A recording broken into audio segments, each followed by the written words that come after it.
This is how we ride. This is how we do. Say, ladies, warm up. Chaz is here. The Chaz is in town. Yeah. Dakota, by the way. Oh, that's a cool name. Oh my God. So now I got to determine if I'm north or south. That's what she says, what I would reply with. So, you're here with too many fans today. Everybody's taking pictures with you. What do you think about this first night Knoxville Nationals? The heat races were a little, processional. Yeah, and then A-Main, it seemed like they were widening out, and if you could run your car right, you could do it right. That's the cool part about this place. It's never the same. I would almost bet that Chris Duncan is not happy. Right. He's a perfectionist, and he would want it as racy as it can be from the start to the finish. But he will always be focused on the best result for the last 25 laps, and I know he'll have it absolutely perfect tomorrow. So, you know what? Right? It's all a gamble. Yeah, and it's the cool part. It's not NASCAR. Right. Track's different every time you go out there. Right. God, love it. That's why we love it, mate. Well, that's true, as long as it isn't NASCAR. No, I'm just playing. Well, Well, you're saying, what you're trying to say is it's a show, and no matter what, guys are always going after it. I think a big key with somewhat the dormant of excitement is how good the teams and cars are. I mean, It doesn't matter if you qualify first or 25th. I mean, 25th to first, there ain't much difference in car quality and driver at that point. Oh, look, Terry Madsen said to me he's never seen a night like this where hardly anybody got in like the big guns got in. Right. So, that, you can take something positive from every time a sprint car is on the racetrack. We don't know what's going to happen tomorrow. It's a bit of that mystery. It wasn't just like, oh, okay, well, the usual suspects got through, and it was really cool to see Cole Macedo. Right. Go like that well. Even Lockie McHugh did a good job Yes. until the wing fell down. James McFadden was fast early. There's a lot of really positives from tonight. Well, and then Gravel's the main key right now. He's top points and shots. Gravel shots, those were kind of almost, you could have came into the night saying they would do something at the top of the boards. It's good to see Donnie fast again. Well, it is, and I've been joking a cinematic way would be if Donnie won it and like maybe announced retirement in Victory Lane, or how he's going to quit and his nieces are coming up, all that they got going on. But it is cool because everybody kind of feels like since he went to Ford's, that's been when Donnie's reign kind of went away. So it seems like that's climbing back to where he could do some damage regularly now. I think if you know Donnie as a man, he's been dealing with an enormous amount, particularly with Danny's health and his recent passing. And I think the level of expectation on his shoulders anytime he goes on the racetrack is so difficult for anyone to cope with. So I love that he just dusts himself off, climbs up out of the rubble, and the sheriff is always right there in town. Right. And he could come back in and ride into town and take the money any time. But that's the beautiful part about our sport, mate. Right? There's so many now. And there's so many good cars and drivers, and I think people say, well, Donnie fell off. I don't really think he really fell off. I just think competition got good. Sure. I mean, he's still a contender to win. Even the last few years. This last month, though, he's really picked up some steam. He's coming into this race with some good runs in the Ford, like we're used to seeing. Look, and I think probably the most overlooked thing last year was Brad Sweet winning 3 Outlaw Championships in a row. Right. And I say it was overlooked because there was a lot of attention on Kyle Larson winning the Cup Series and the Nationals, and so there was a lot of focus on his brother-in-law, when in reality we all should have been going, that's rare air winning 3 in a row. You know what I mean? So, well, but that's the problem with the Kyle Larson that I have, is it's Cole Trickle syndrome for 30 years in sprint car racing. The one good driver who goes to NASCAR from dirt, Jeff Gordon, Tony Stewart, Casey Kane, now Kyle Larson, trumps the fame of the sprint car racer. And they become kind of second fiddle in the fans' aspect. So, like you're saying, 3 straight championships, if it was prior to this era switch, would have been huge. But since we got one NASCAR guy who's coming down, going up, he's basically one of the only reasons dirt racing fans are watching NASCAR, and they have been for 30 years, once again, watching covert race rowdies. Yeah. And they literally have Rowdy Bush now. But do you think that also maybe is playing a factor? The fans are just paying attention to one driver who goes to NASCAR. I think it works the other way more powerfully. I think the Cup fans are watching more what he does when he gets on the dirt. I think that's why we've got to be so grateful initially for Ganassi and now with Hendricks that he allowed him to do that, because a lot of team owners could have gone, you know what, that dirt stuff can get dangerous. I don't want to risk our investment.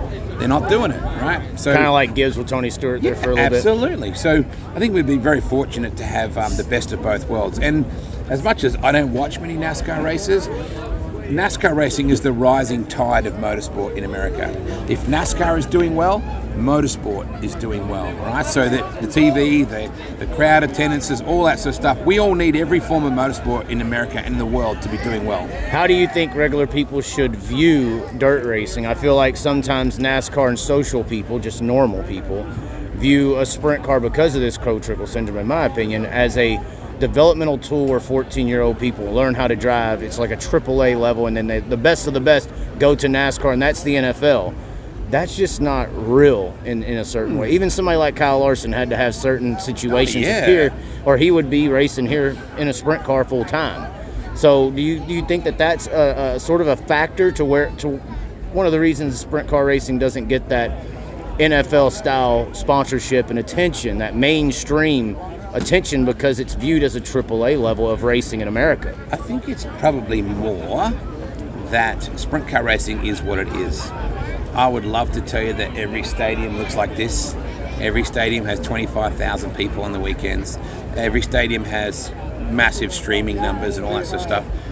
The reality is that our sport is loud, it's dirty, it's dusty, it's generally lacking facilities across the world when you compare it to going to a minor league baseball game, right, or a college football game. We don't present the show that college. I went to the Hawkeyes game last year and I was blown away with the show. Right. The game was almost incidental. Right.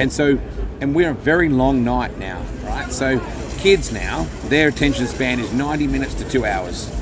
And we run from generally 6 o'clock until midnight at most dirt tracks across the world.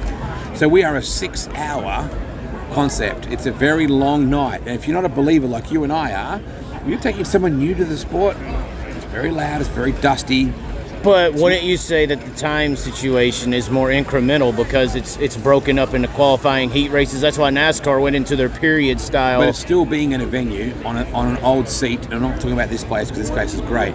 You're sitting on a wooden bleacher in Tennessee. Yep, right. Right. And you're there you're there for 6 hours.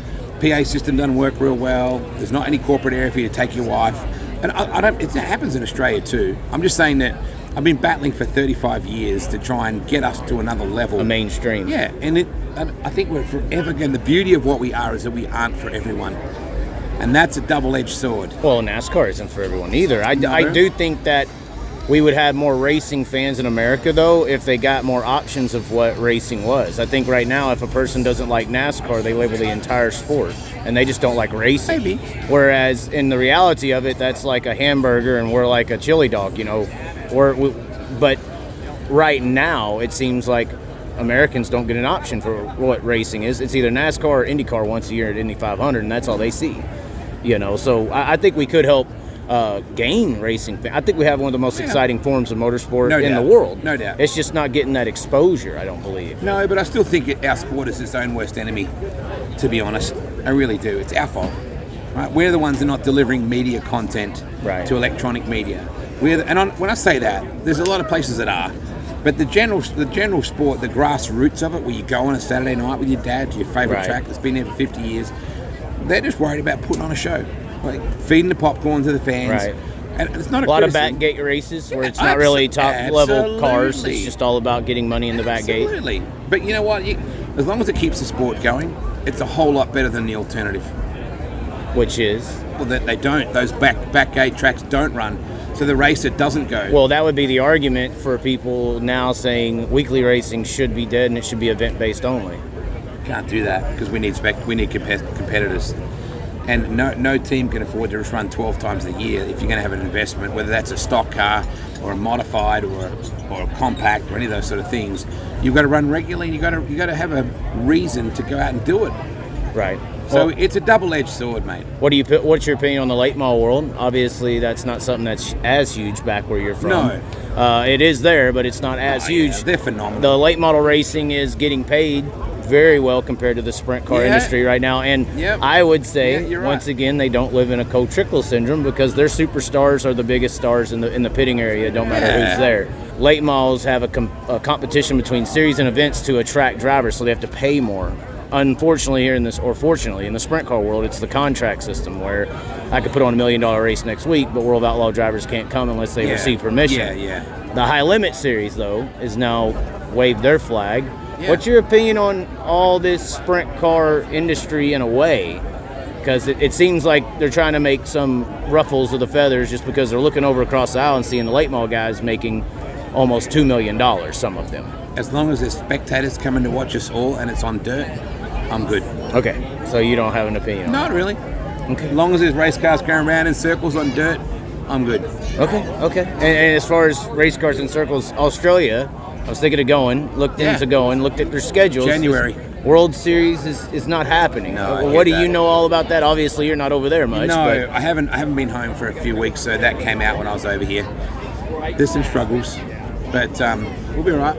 We got to be. What will racing be like over there without the predominant series? I did talk to Sprint Car Hub, and he said World Series for 3 years. Right, yeah. I talked to Sprint Car Hub, and he's like, it's really not a big deal because they've been surviving yearly as it is right now. We need it back, but right now we have to survive without it. And that's the only way? Yeah, for now. And so where would somebody want to go over there if they were to be traveling pay attention to? January is really good on the West Coast. It's really good in Brisbane and Queensland. It's really good in Sydney. It's really good in Victoria with the Classic and the King's Challenge and the President's Cup at Avalon. And so there's so many good places to go to. 3 picks before we let you go. Who's got it? Donnie, that's okay. Brad. Everybody sleeps on Sweet here, I believe. You're the first one who's really brought that name up. Marks. Although he didn't have a good run tonight. That's tough. But I just threw that one at you. Alrighty, we'll let you get out of here. Good to see you, mate. You too. Appreciate your time. Have fun working here full time like you do, right? This is how we ride. This is how we do.